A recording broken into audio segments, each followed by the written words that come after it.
expert in African security, governance and affairs, Professor Thomas Mandrup, to just talk about what is happening in that part of the DRC. A very good evening to you, Professor. Thank you so much for speaking to us. As I mentioned, this is the second with casualties of multiple hundreds. Here we're saying 200 in as many months.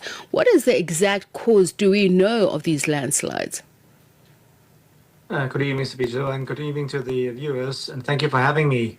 Yes, this is a very, very tragic incident, and what we know so far is that this is a substance mine area where with very open, like a digging environment, a lot of individuals being involved, a lot of people living close to the mine and in the mining area, with slopes on the sides which are not secured and all that. And we've had extremely heavy rains in that area for the last couple of days, which of course has led to the landslide for one of the slopes collapsing, basically. So it's a very sad and very tragic human incident that has happened, and it's again the actual number of casualties we do not know yet.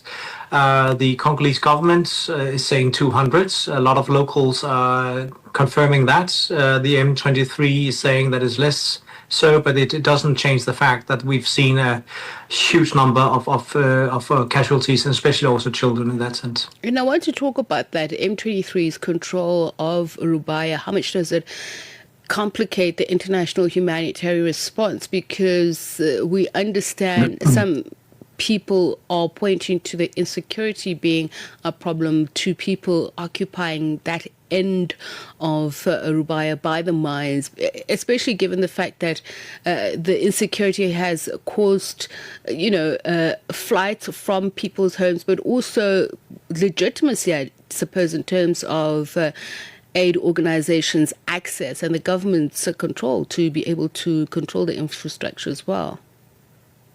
Yeah, it's true that of course that the fact that M23 is controlling the mine at the moment and has been active in this area for a long time, it complicates things, and it complicates humanitarian access. That being said, this mining area, and especially the Rubaya mine, has been a area of contestation between the different actors in the eastern DRC, both the formal government, other militias, and M23 and FDLR and others for a long time. So the people living there, the substance miners mining the area, being active in the mining, living around that area, has been living on very dire circumstances for a long time. So that's, we have to remember that's not M23 creating that fact. The access by humanitarian actors now made more difficult by the security situation in Eastern DRC because of M23's control is, of course, that's part of that. But it's important to remember that this areas and the mining, the type of mining, was not much better before, and when this area was under the control of the government. So we need to remember that as well.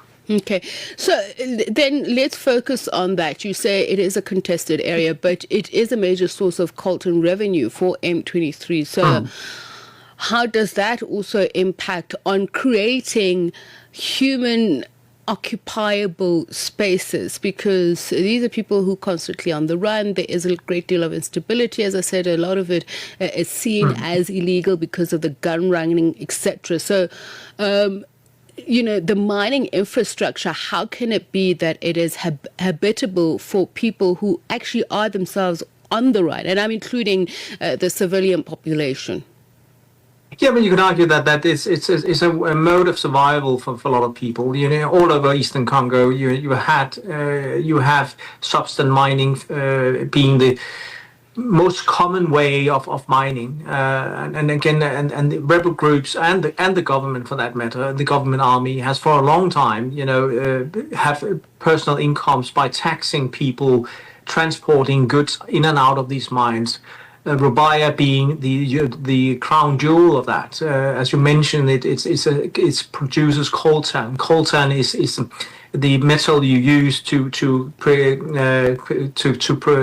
create tantalum, so which is a part of what you use in, for instance, cell phones and others, and all that. So it's 15% of world production coming from that specific mine.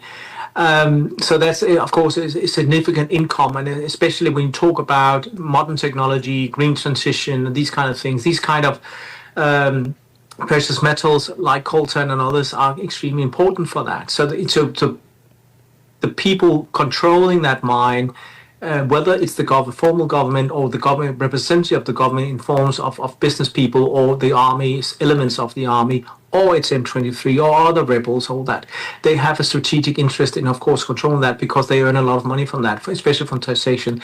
The very victims of that are the people working for the hand to the mouth, trying to survive on a very, very dire circumstances in a substance mining environment, which is when you see it, it's so.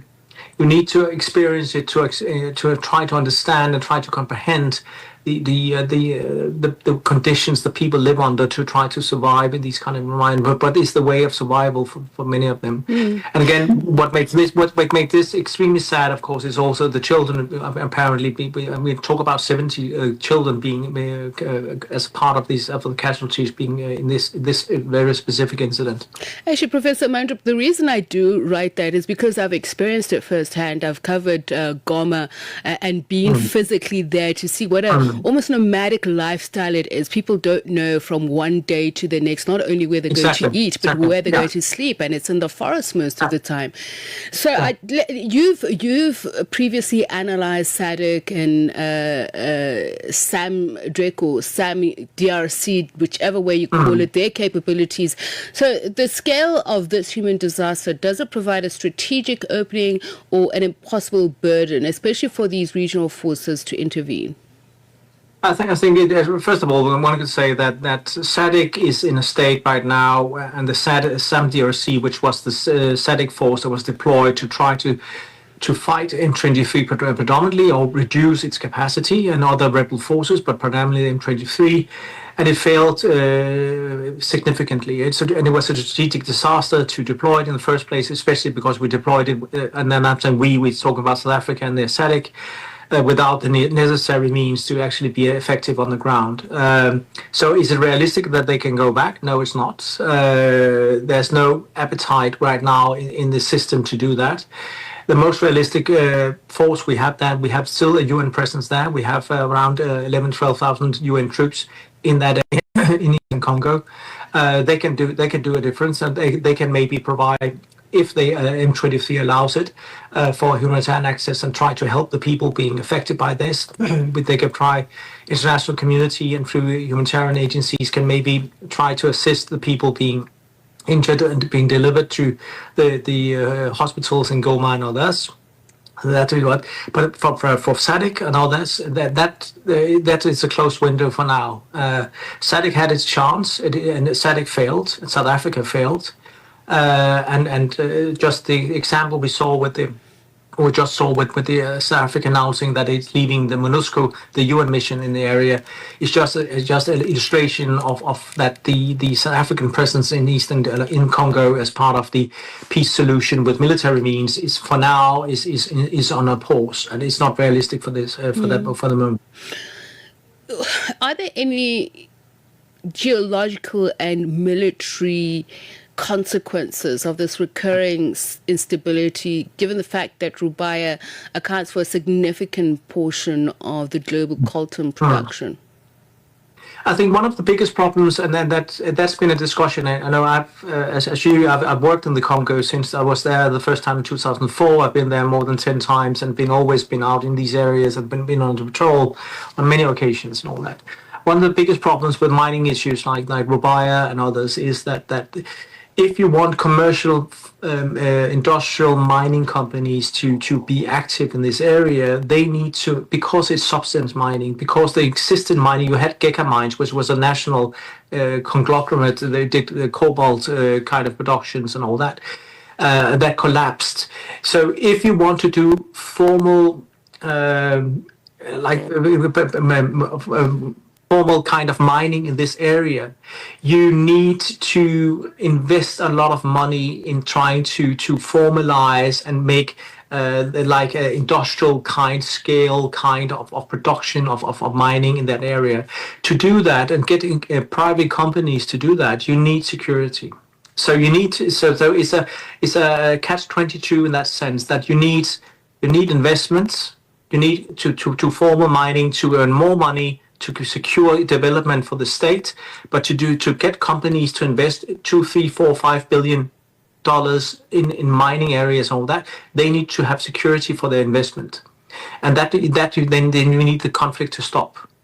And that is the conundrum. And that's also why it's very interesting that, for instance, the Congolese government has promised Rubaya as part of the deal with Trump and his ridiculous administration. Sorry to say that, but that's what it is, the fact at the moment, which is, of course, a mine they don't control. So how can they provide that as a concession right to the Americans if it's something that they don't control? And that is just an illustration of the problems we are faced with, that lack of security, blocks for investment, blocks for this, and that as long as that happens, people will try to survive.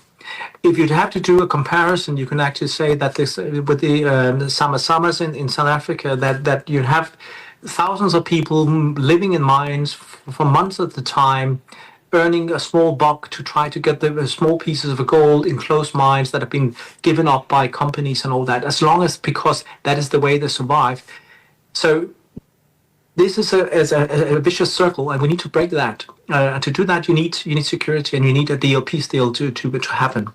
And it's, at the moment, it seems quite difficult.